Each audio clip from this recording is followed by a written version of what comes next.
There are people who just say the most horrible things and they have no breaks. There's supposed to be, there's something in your heart and something in your mind, and it's supposed to travel down to your tongue. But on the way, there's supposed to be some breaks. Maybe this shouldn't come out of my mouth. I'm feeling something, bad words are coming, they've reached all the way here, but they shouldn't come out of my throat. They should go back and swallow them. But there are some people, whatever comes in their head, they say it. You come and meet somebody after 6 months at a party, at Eid or something. Hey, assalamu alaikum, you got fat.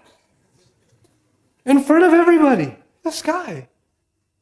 What a horrible thing. Fine, you can think it. And just say mashallah in your head, but why you gotta say it in front of everybody?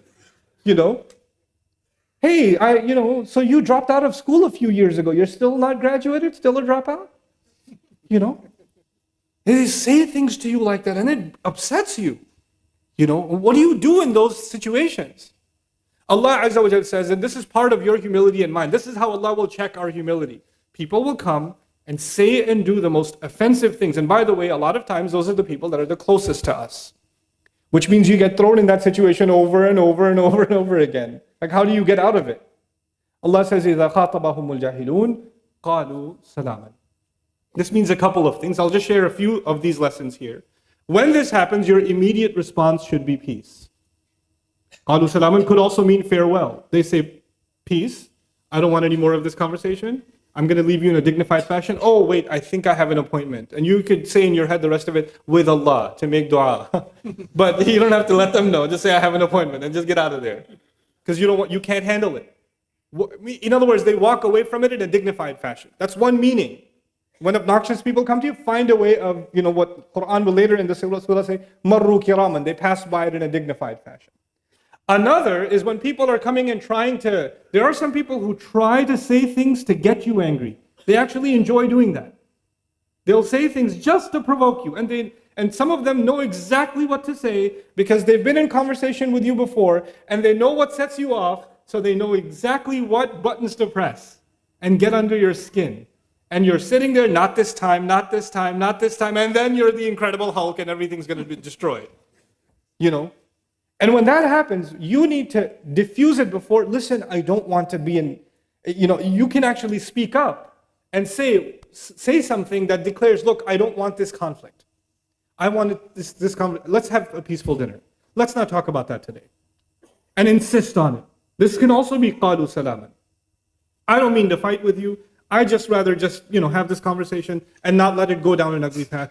In other words, sometimes we don't say anything and people keep walking all over us. In the ayah, there's actually an indication, perhaps, that you can, in a dignified way, in a respectable way, and in a confident way, let people know they need to back off. They're going too far. It's not right. That's not disrespectful. That's not a lack of adab. You can stand up for yourself, but you just have to do it in a dignified way, in a way that is peaceful. Also, salam and some have looked at even as a state. In other words, when they respond, they are completely at peace. That's another implication here. When obnoxious people are talking to you, they're getting under your skin, they're making you upset, they're saying lie after lie after lie, and you have to sit there and listen to it like it's true. And they're saying it in front of other people too. You're being thrown under the bus for no reason. When you respond, whatever your response is, it better be calm. You need to be calm and collected when you're responding.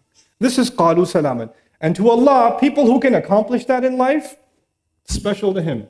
Ibadur Rahman. In other words, this motivation we need to remember. At that time, the person you're talking to does not deserve your calmness. They don't. Actually, they may deserve a punch in the face. At the moment, you're so good at comebacks. Some of you, when somebody says something sarcastic to you, you can crush them. Oh my God, the answers that come in your head. It's a multiple list that plays in your head. Should I go with A, B, C, or all of the above? That's what's going on in your head. And at that time, when you decide to back off, what motivation can you and I have to have the strength to not say, to not react, to remain calm? I want to be counted among Ibadur Rahman. I'm going to forget that I'm in this unpleasant conversation because right now, immediately right now, I am in the company of Allah and His special rahmah is descending on me. That is why He put me in this situation, so I can earn closeness to Him. This is actually a blessing. This unpleasant gathering is actually a blessing. for me to get to him. Subhanallah.